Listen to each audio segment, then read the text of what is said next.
Alors, quelques mots pour présenter la Sûreté du Québec pour nos distingués invités internationaux. La Sûreté du Québec est le corps police provincial du Québec. Nous comptons plus de 7 000 membres, dont 5 500 policiers, et nous avons juridiction sur l'ensemble de la province du Québec. Nous couvrons directement plus de 1040 municipalités, des municipalités de moins de 50 000 habitants, et nous apportons notre support à l'ensemble de la communauté policière du Québec, donc et aux 33 corps de police qui desservent le Québec avec la Sûreté du Québec. Évidemment, j'inclus la Gendarmerie royale du Canada. Aujourd'hui, j'ai pas l'intention de vous dire comment on doit gérer une crise, car chacun d'entre nous a sa propre réalité.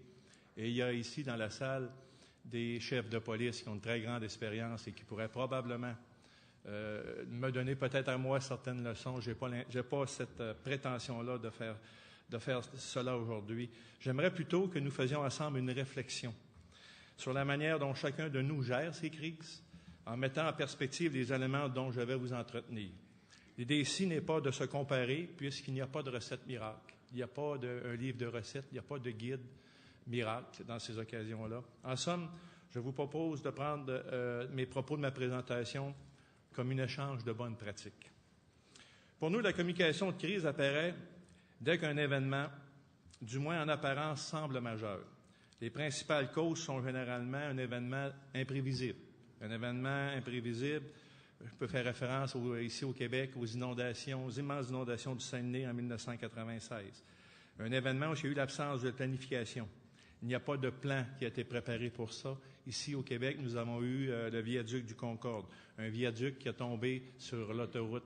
Et évidemment, aucun plan était en possession des forces de police. Aujourd'hui, on en a un.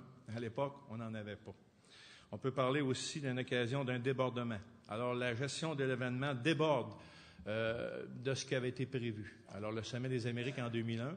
Et d'ailleurs, la plupart des images que vous avez vues tout à l'heure ont été tournées, nos collègues de la Sûreté municipale de Québec ont sûrement reconnu, ont été tournées dans un périmètre d'environ 1 kilomètre de l'hôtel. Hein. C'était ici que ça s'est passé.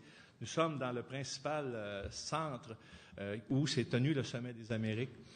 Et oui, on aurait pu prendre des images en fin de semaine, on aurait probablement eu des meilleures images, mais on voulait pas. On voulait garder des images qui ça fait quand même un certain temps. Une crise aussi vient d'un événement lorsqu'il y a eu une absence de préparation. Donc, la population n'est pas prête à vivre un événement. Au Québec, on a eu la crise du verglas, où pendant plusieurs semaines, je pense c'est presque un mois et demi, il y a eu des populations complètes qui n'ont pas eu d'électricité au mois de janvier avec des températures très froides.